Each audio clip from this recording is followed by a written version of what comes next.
वह जो अहंकार जो चल रहा है साथ, वो अहंकार कहीं नहीं खत्म हो रहा है। वो अहंकार की तो मुक्ति होना है, वो तो हो नहीं पा रही है। वो अहंकार चल रहा है साथ में, आत्मा वहीं के वहीं है, और जो जाके वो दूसरी बॉडी में चला गया। अब वो बॉडी बन गई बी, और उसका जो शरीर है अंदर वाला क्या बन गया, B1। ऐसे ही करते करते ABCD और A1 B1 C1 D1 E1 ऐसे बनते चले जाएंगे। और तो 26 लेटर बताया मैं आपसे, फिर A11 B11 C11 ऐसे करते चले जाएंगे, और जब जन्मांतर कल्पांतर तक स्थिति बनी रहेगी, और मुक्ति नहीं, पता नहीं कहां पर कौन सा शरीर मिलेगा, झाड़ बनेंगे। कहता है वेद, कहता है ओम योनिम अन्यम प्रपद्यन्ते शरीरत्वाय देहिनाः। योनिम अन्यम प्रपद्यन्ते, दूसरी योनि को धारण पकड़ लेता है जीव, शरीरत्वाय, शरीर धारण करने के लिए। स्थाणु अन्य संयंती, स्थाणु अन्य अनुसंयंती, ये झाड़ संकार बन जाता। आप देखेंगे कई झाड़ खड़े रहते, बरसों खड़े रहते हैं, ये भी तो योनि है ना। स्थान अनुसंयंती यथा कर्म यथा श्रोतम, जैसा कर्म करोगे और जैसा सुन के भाव बना लोगे। ये बात गीता में भगवान कहा, ये तो वेद में बताया मैंने आपको। गीता में क्या होगा, यम विवापी भाव त्यजति अन्ते कलेवरम तम तमेवति कौन्ते सदा तद भाव भाविताः तस्मा सर्वेषु कालेषु माम स्मृत। युद्ध चाहो, इसलिए हर कल में मेरा स्मरण करो और युद्ध करो। युद्ध कभी बंद नहीं होगा, युद्ध कभी बंद नहीं होगा। और जीव का जो है देहांतरण कभी बंद नहीं होगा। तो मुक्ति कैसे होगी, मेरे से प्यार करोगे तो मुक्ति हो जाएगी। मेरे से प्यार करो तो युद्ध में जीत जाओगे। जैसे पांडव जीत गए थे, कि तो क्या था पांडव के पास 7 लाख सेना, और वहां पर क्या था, वहां पर कुटिलता थी, बड़े बड़े धुरंधर लोग थे जिन्होंने पाला पूछा था पांडवों को, गुरुजन लोग थे, उसके चाचा थे, ताऊ थे, सब लोग आदर के पात्र थे। उन सबके खिलाफ उनको लड़ना था। आप विचार करके देखिए, बाप के सामने लड़ना हो बेटे को तो क्या वो कांपेगा नहीं? गुरु के सामने लड़ना शिष्य को तो कांपेगा नहीं? तो कौन, तो गुरुओं के गुरु, बापों के बाप, पिता के पिता, भगवान पितामह है। ध्यान दीजिए, प्रपितामह है भगवान। ब्रह्मा जी पितामह है तो भगवान प्रपितामह है। क्या बात है, क्या बात है। भगवान की क्या इच्छा हो जाती है।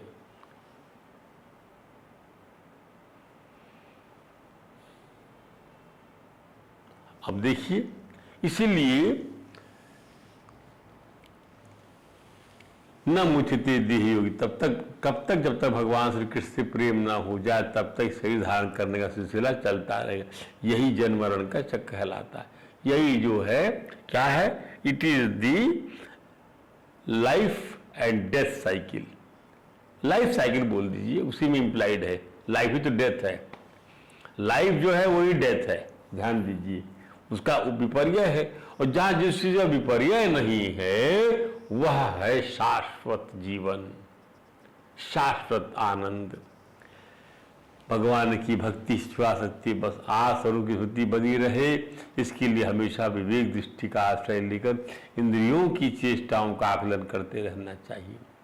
यही इंद्रियों का अनुराग परमात्मा से बनता है तो वे सत्य आचरण का बर्ताव कर रही हैं। और यदि वे विषय वासनाओं की ओर आसक्त होती हैं तो समझना चाहिए कि उनकी चेष्टाओं से हम सत्य स्वरूप परमात्मा का अनुभव नहीं कर पाएंगे। When the senses are attracted towards the lust, subject of lust, attached with the lust, तो हम उनकी चेष्टा से सत्स्वरूप परमात्मा को नहीं समझ पाएंगे। उनकी ऐसी चेष्टाओं को मिथ्या देखना चाहिए।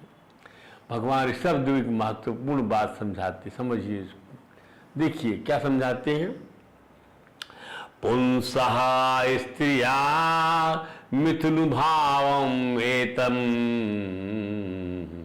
तयोर्मिथो हृदय ग्रंथिमाहु।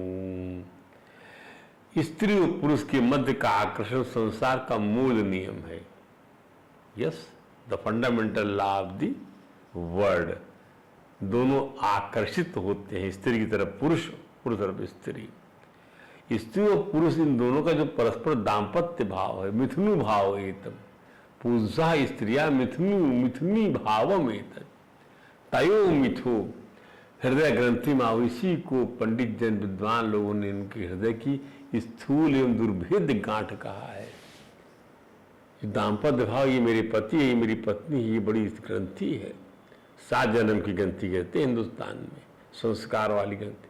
अतो ग्रह क्षेत्र सुताप्त वित्तई, ग्रह घर में और खेत में, सुत में, स्वजनों में, आप्त वित्तई और धन आदि में भी मैं और मेरेपन का मोह हो जाता है। इसी कारण जीव को देह इंद्रियों के अतिरिक्त, तो स्त्री और पुरुष दोनों के हृदय में देहायमान की रूपी ग्रंथि पहले से रहती है कि मैं ये हूं, और वो बोलता मैं ये हूं।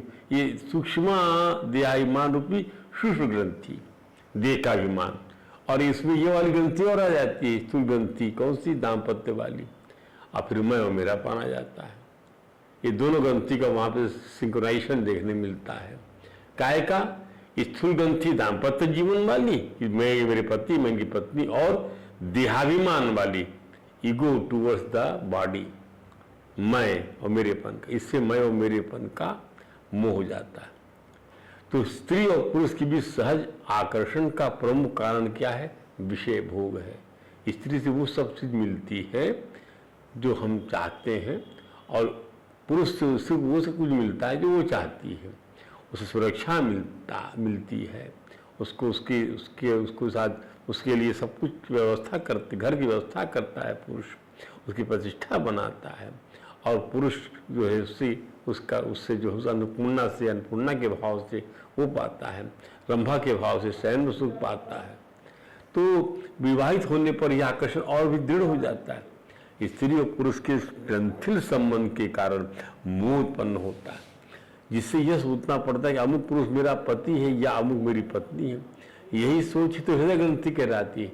It is called the not of the mind, not of the heart. इस ग्रंथि की खोल पाना कठिन है। प्रत्येक दशा में स्त्री पुरुष के बारे में और पुरुष स्त्री के बारे में सोचता रहता है।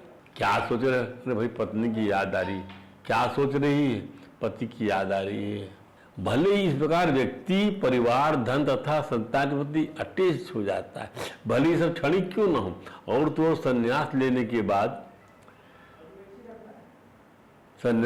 के बाद कोई किसी मंदिर में या अपनी वस्तु में आसक्त हो जाते हैं, किंतु ऐसी आसक्ति गृहस्थी के प्रति आकर्षण के समान बलवती नहीं होती। ध्यान दीजिए, संन्यास लेने के बाद भी कोई मंदिर में, अपने मठ में आकर्षित होता, परंतु जो आकर्षण गृहस्थी में होता है उसके समान वो आकर्षण नहीं होता। परिवार की आसक्ति सबसे प्रबल मोह है। It is the intensive and the strongest attachment. The family attachment is the strongest attachment. भगवान ऋषभदेव हृदय ग्रंथि के शिथिल होने के लिए पूर्वकृत शुभ कर्मों को कारण मानते हैं। कोई कारण नहीं मानते, पूर्वकृत शुभ कर्म माने गए थे। ये ग्रंथि इतनी प्रबल है। पूर्वकृत शुभ कर्मों के कारण जब कभी स्त्री और पुरुष के परस्पर मोह की यह प्रबल ग्रंथि ढीली पड़ जाती है, पूर्वकृत शुभ कर्मों के फलस्वरूप जब ये ग्रंथि ढीली पड़ जाती है, it gets diluted, it gets feeble. वो भी शुभ कर्म में कुछ पुण्य किया होगा भगवान की तरफ जाने के लिए, ग्रंथि ढीली पड़ जाती है, तब वह अपने परिवार की आसक्ति से थोड़ा हटता है, विमुख होता है। और तभी उसका तभी भगवान के साथ उसका मेरे मोहपन का, तभी उसका परिवार के प्रति मेरे मोरेपन का मोह भंग हो जाता है। परिणामता उसे दिव्य लोकों की प्राप्ति होती। क्या बात है, क्या बात। पूर्वकृत कर्मों की ध्यान दीजिए, पूर्वकृत शुभ कर्मों की वजह से कभी ऐसा क्षण आता है कि उसका मैं और मेरापन परिवार के प्रति जो है, वह जो सम्मुख था परिवार, ऐसे विमुख होने लगता। अच्छा हुआ ये मेरे को इस प्रकार से गाली बकता है पुत्र, अच्छा हुआ ये पत्नी जो है मेरे को ऐसा करती है, वैसा करती है, इनसे वो विमुख होता। ये उसके शुभ कर्म कहलाए हैं। तब परमात्मा जुड़ के फिर वो दिव्य लोगों को प्राप्त करता है। अब उसको भगवान ऋषभ ने उस बुद्धि से कहा, यदा मनो हृदय ग्रंथीर अस्या कर्मानुबद्धो दृढ़ आसलथेत, जो कर्म के अनुसार जो दृढ़ हो गई थी ये मनोग्रंथि, जब ये आसलथेत होती, जब ये ढीली पड़ती है शुभ कर्मों की वजह से, पुण्यकृत कर्मों से, पूर्व जन्म किए गए कर्मों की वजह से, ध्यान दीजिए, अच्छा करोगे तो अच्छा भगवान की प्राप्ति होगी, खराब करोगे तो भगवान की प्राप्ति यही अनुभव हो जाता है। तदा जनः संपरिवर्तते अस्मा, फिर वह इस मुंह से, इस मेरेपन से वह जो है अलग हट जाता है। मुक्तः परम याति अतिहाय हेतु, परम लोक को प्राप्त करता है। ध्यान दीजिए, भगवान ऋषभदेव अपने पुत्रों को दी जाने वाली आध्यात्मिक शिक्षा का समापन करते हैं इस श्लोक में। क्या? मनोवचो दृक्करणे हितस्या साक्षात् कृतं मे परिबर्हं हि विना पुमानयेन महाविमोहात् कृतांत पासात् न विमोक्तमीशे। मनोवच, मनो मन से, दृष्टि से, मन से, वचन से, दृष्टि से और समस्त इंद्रियों का वास्तविक कार्य मेरी सेवा में लगे रहना है। मनोवचो दृक् करणे हितस्य साक्षात् कृतम में परिवर्णम ही। जब तक जीवात्मा की इंद्रियां इस प्रकार सेवारत नहीं रहती, जब तक बिना पुमान ये न महाविमोहात्, तब तक जीवात्मा को यमराज के पास सांसारिक बंधन से निकल पाना दुष्कर। बिना परिभरणम ही, बिना पुमान ये महाविमोहात् कृतांत पासात्, कृतांत माने यमराज का पास, मृत्यु का पास, न विमोक्त ईशेत, निकल पाना, विमोक्तम ईशेत, वो निकल पाएगा नहीं। जब तक वह अपनी समस्त इंद्रियों का कार्य मेरी सेवा में नहीं लगाएगा, तब तक जीवात्मा की इंद्रियां इस प्रकार सेवारत नहीं रहती हैं। जीवात्मा को यमराज के दुष्कर पास से बचाना बहुत मुश्किल है। क्या बात कही? मनोवचो दृक् करणे हितस्या साक्षात् कृतं मे परिबर्हणं हि बिना पुमानयेन महाविमोहात् गीतांत पासात् न विमोक्तमीशे। क्या बात है! इसको नारद पांचराज जी कहा गया है, सर्वोपाधि दविनिरुक्तम तत्पर्वेण निर्मलम ऋषिकेण ऋषिकी सेवन भक्ति रुचति। भक्ति का यही सार, समस्त उपाधि से युक्त मुक्त होकर निर्मल अंतःकरण बाला मानकर इंद्रियों से इंद्रियों के अधिपति भगवान श्री कृष्ण जी महाराज की भक्ति में लग जाना चाहिए। ध्यान दीजिए, 5 इंद्रियों से हम ज्ञान अर्जित करते और इतनी इंद्रियों से कार्य करते, इस 10 इंद्रियां और मन को पूर्णतया भगवान सेवा में लगाना चाहिए। ऐसा किए बिना माया की छुटकारा नहीं मिल सकता। ध्यान दीजिए, इसके बाद भगवान ऋषभदेव ने उन समस्त योग सिद्धियों का तिरस्कार कर दिया था जिसके लिए योगी लालायित रहते। भला ऐसा कौन योगी है जो भगवान ऋषभदेव की समता कर सके? भगवान ऋषभ को हमारा बारंबार प्रणाम है। महाराज प्रियव्रत के वंश में आदि नारायण ऋषभ अवतार लेकर मोक्ष प्राप्त कराने वाले पारमहंस धर्म का आचरण किया था। भगवान ऋषभदेव के उद्देश्य सभी युगों के लिए, मनुष्य सभी युगों के मनुष्यों के लिए हैं। जैन धर्म के प्रतिपादक भी यही रहे हैं। आदि देव जगत जैन धर्म के भगवान ऋषभदेव ही आदि नाथ। अब इसके बाद जो है अगली बार हम आपको अगले प्रवचन में ऋषभदेव की पूरे महाराज भर के सुनाएंगे। आज यही कथा को विश्राम देते। बोली वृंदावन बिहारी लाल की जय। हरे राम राम राम हरे हरे, हरे कृष्ण कृष्ण कृष्ण